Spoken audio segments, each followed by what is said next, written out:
Isang maulan umaga para sa ating lahat mga kalapatids. Ito ang lakas ng ulan at ito nga yung mga warriors natin kahit malakas ang ulan naliligo pa rin sila. Ayan o, pambihira itong mga to. Ayan o, yung dalawa lumabas gusto maligo. So ngayon kasi sinasara na natin yung kulungan dahil nga walang tigil yung ulan. Baka magkasakit, baka magkasipon sila. So ayan, kita nyo naman yung tubig sa ilalim mo. Tumataas na naman ang tubig, nandun na naman, naghihilaw na naman doon sa may gate namin. Ngayon papapasokin na natin yung mga ibon natin para di mababad. So bago ako maligo, ito ayusin na natin yung kulungan. Oy boy, pasok ko na. Ito si Barat, tinuroroan natin nung nakaraan. Ayan siya, naglilikot. Pasok ko na kayo boy, sisipunin kayo Pasok, pasok. Ayan, di balik ako sipunin, wag lang kayo. Ayan, ano yung mahal-mahal ko ngayong mga anak ko kayo Sara na natin to. Ayan, mag-harvest din kasi ko ngayon ng mga itlog bago tayo maligo ngayong tanghali. Sa kabila, ito, kamustahin natin yung mga bago nating lipat na mga young birds dito. Okay naman sila so far. Yung kalawa ngayon sila feel free pa rin naman sila. Ayan, yung blue bar na babaeng malaki, yung itim, yung tippler, saka si Hinata. Ayan, buti na lang nakauwi si Hinata kasi kung hindi siya nakauwi kahapon tapos naabutan ng ulan, wala na, mababaon na sila, no? So ganun na nangyari sa iba natin mga ibon na nadali din kapag kinabukasan umulan, hindi na makakauwi. Ito, labas na tayo. Ayun yung mga pantubig nating mga ibon. Ayan sila sila nag-i-enjoy dahil gusto nila yan, malamig. Ito, kukuha pa muna tayo ng mga itlog pala sa likod. Kumasay na rin natin. Ang hihirap kasi dito sa likod mga kalapatids, wala nang cover yung likod ko dito. Ayan so, wala nang takip. So ayun pwede silang maligo anytime kung gusto nila dyan dahil wala nang cover. Buti na lang naka GoPro tayo, pwedeng mabasa yung camera. Check natin, uso ngayon dito sawa baka maulit na naman. Ayan sila mga nilagay natin nung nakaraan. May isa pa lang ibon dito, pambihira ka, muntik ka na. Muntik pa makatakas tong Jan Arden natin. Ayun yung iba, yung grizzle. Sara na natin baka tumakas. Huwag lang sanang masasawa, okay na sila. Kayo mag-ingat kayo mga kalapatids, lalo yung mga nagbabahaan dyan. Sa atin bumabaha din pero at least hindi umabot sa bahay. Yan lakas ng ulan. Yung ibabaw natin nilagay na rin natin ang tarapal yun para di mabasa ng todo. So ayun yun, hindi na talaga natin natanggal pa nabibisi tayo dapat tanggalin na yun tapos pakinabangan dito ulit nagagamit doon sa labas. Ngayon kukuha pala ako ng itlog. Uulamin namin yung itlog ng mga itik dito. So harvestin natin. Kumaan nyo ako mag-harvest. Dito yan Ang hirap dito malumot mga kalapatid. So madulas. Bagyang mali mo dyan, slide ka. Ayun yung kukuha na natin ng itlog. Yan, ito itlog din to mga kalapatid. Namutik na. Ito itlog to, buo to. Ayan sa dulo. Kung titira tayo dapat ng isa, laging may naiiwan na isa. Kung pwedeng walang maiwan dahil di na nila yan upuan. Ito, storbo to dito. Tabi natin. Yan. Ito, ilan ba itlog mo dyan? Ayan, ang daming itlog nito. Laki ng itlog mo Ito sakto to, malaki itlog. Bigyan mo ako boss. Ay, naglilimlim to. Naglilimlim siya. Ayan. May itlog ng bibe. Hindi natin kukunin yung itlog ng bibe. Doon lang tayo sa itlog ng itik. Itlog ng bibe mga kalapatid, yung haba. Dito lang tayo sa mga bilog. Yeah. Dami di ba?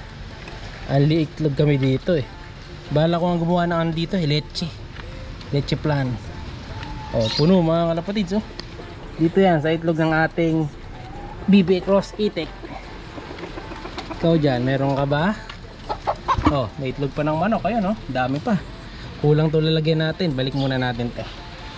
Oops. Kanina nakuha na ako ng itlog sa harap Pati yung itlog ng mga bantam. Hindi kasi tayo magpapapisa today. So ito yung malalaking itlog. Ayan. Ito yung medyo maliit. Ayan, ang dami mga kalapatids diba? So kaya nag-aalaga tayo ng mga ganon kasi sayang Ito may ulit pa dito. Bagong itlog lang siguro to. Yan o. Ito itlog ng mga manok to. Ito bantam. Ito maliliit. Ayan, kunin pa natin yung iba. Ayan, kunin natin dalawa. Nag-iwan lang tayo ng isa. Lalim. Dalawa, hugasan na lang natin. Isa, dalawa. Ito pa, itlog ng manok to mga kalapatids. Ayan o. Sayang yan.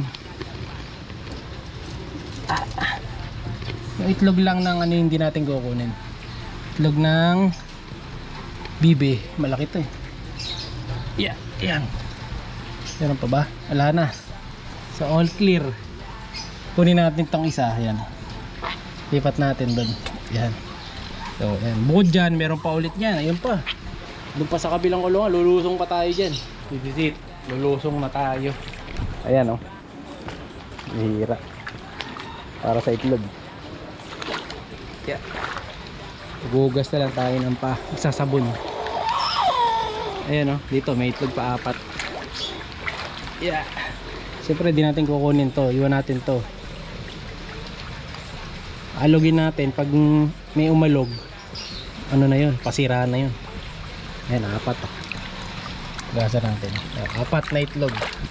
Balikan natin mamaya. Diyan muna sa taas pala yan. Unahin ko muna ito pala to. May naglilimlim dito. Ito eh, nililimlim mo ng mga to.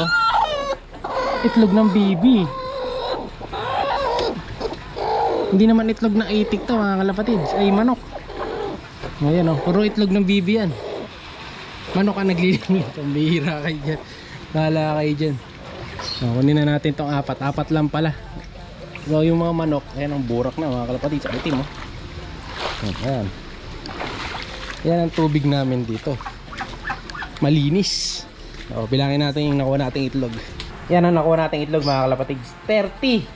Kulang pala ng isa. 29 lang. Ayan, lagyan natin na para kumpleto. Yan. 29 eggs. Nadali natin ngayong araw.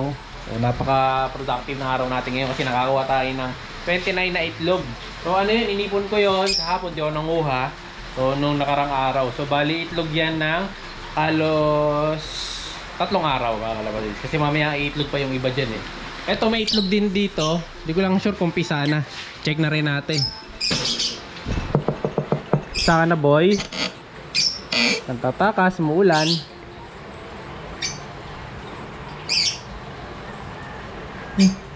Hindi ko makita kung may anak na pero parang meron.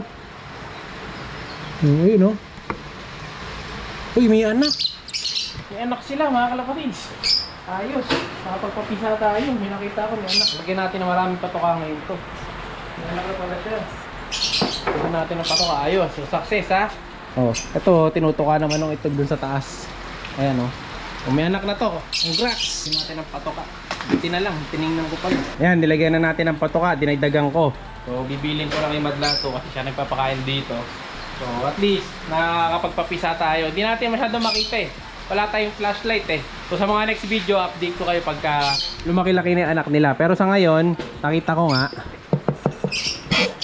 merong anak sa dulo. Ayan o. Hindi ko napapakapasok yung camera. Ayan, zoom nyo na lang. Bye! Siya'y kalapatistang napakagaling na kinakilala.